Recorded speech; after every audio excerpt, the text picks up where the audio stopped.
Hey everyone, we are talking about how to use items in your home or in your junk drawer to work on fine motor skills. And today I want to talk to you about why I love lacing activities.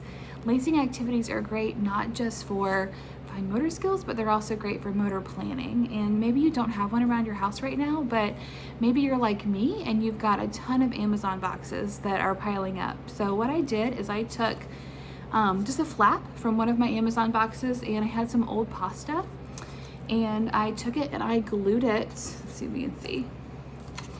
I just glued it kind of in a zigzag formation, and then I found just some old string in one of my drawers, and you can use that. You can use thread. You can use, honestly, you could take an old shoe and use a shoelace.